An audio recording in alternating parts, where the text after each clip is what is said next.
Ô, Reinaldo, vamos falar de pesquisa eleitoral? Que a gente adora falar de pesquisa eleitoral, porque foi mais uma pesquisa Quest divulgada hoje, quarta-feira, e ela aponta que o Lula lidera a corrida presidencial na simulação do primeiro turno.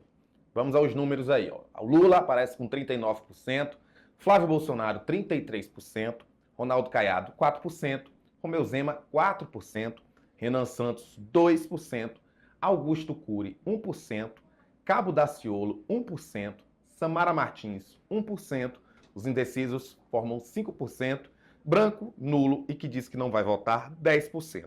A margem de erro é de 2 pontos para mais ou para menos. Foram ouvidos 2.004 eleitores com 16 anos ou mais entre os dias 8 e 11 de maio. Em abril o Lula tinha 37, agora 32, varia dentro da margem de erro, mas toda variação aqui em relação ao Lula é para cima, né? E o Flávio 32, agora o Flávio está com 33, não mudou essencialmente muita coisa. Destaco que a Zema e o Caiado e não sei o que, mais uma vez a michuruquice dos votos de Zema e Caiado, 4%.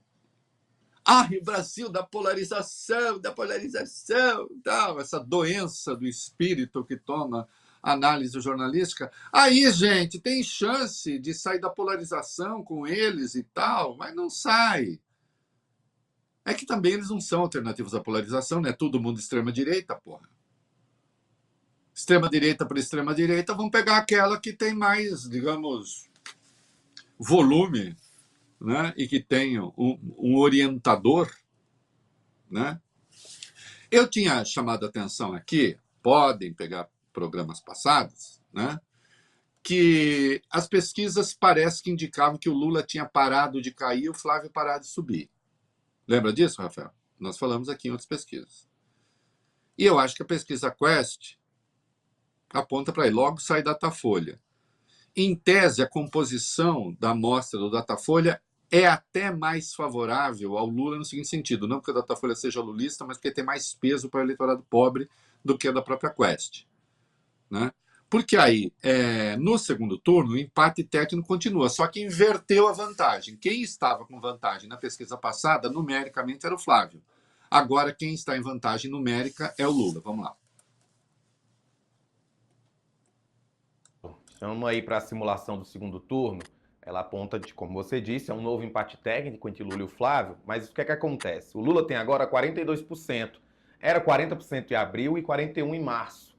O Flávio Bolsonaro tem 41%, eram 42% em abril e 41% em março. Os indecisos são aí 3%, branco, nulo, não vai votar, 14%.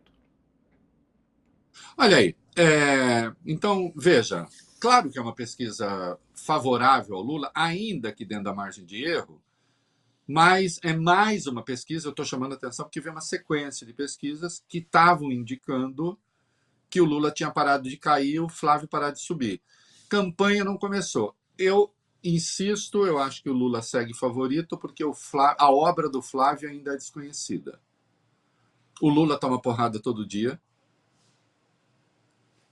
a começar da imprensa, e o Flávio todo dia tem sempre o esforço para mostrar que o bicho não é tão feio como se pinta. E eu acho que o bicho é tão feio como se pinta, eu quero deixar claro isso, eu acho que é até pior, né? Porque como é menos consistente, enfim, ainda do que o pai em muitos aspectos, né? Destaco, Rafa, vale a pena a gente destacar aí aprovação e reprovação do governo e rejeição e tal, porque também é uma discreta melhora. Então veja que são dados que estão formando, parece, uma linha de entendimento. Vamos lá. Exatamente. A pesquisa ela também aponta que a reprovação do governo Lula caiu de 52% para 49%. A aprovação aumentou de 43% para 46%. Os que não souberam responder somam 6%. Isso.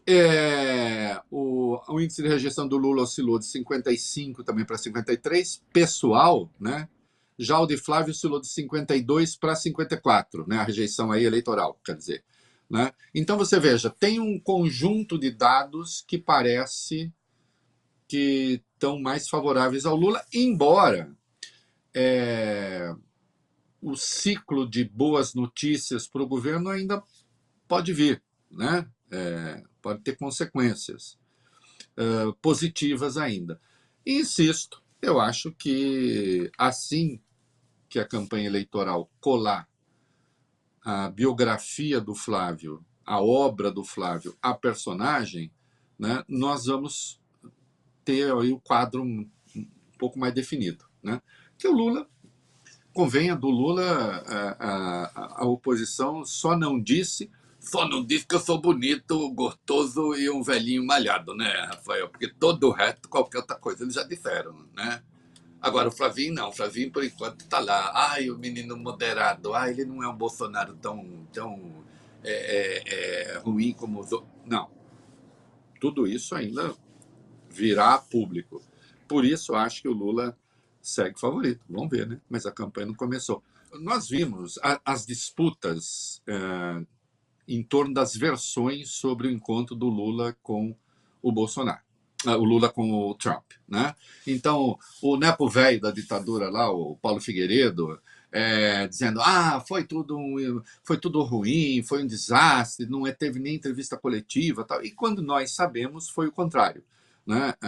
O resultado do encontro foi muito bom, né? E essa também é a percepção das pessoas, né? O Lula falou largamente a respeito, falou lá, falou aqui.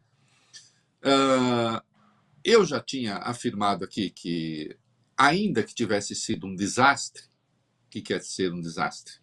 Né? O Trump fazer das suas, né? Tratar governantes como ele trata as pessoas habitualmente, não importa, aliás, de país rico, de país pobre. Né? Agora, com o Lula, definitivamente, parece que ele simpatizou. Né? Também tem isso. Né? Foi um encontro altivo, seguro para o Brasil. Né?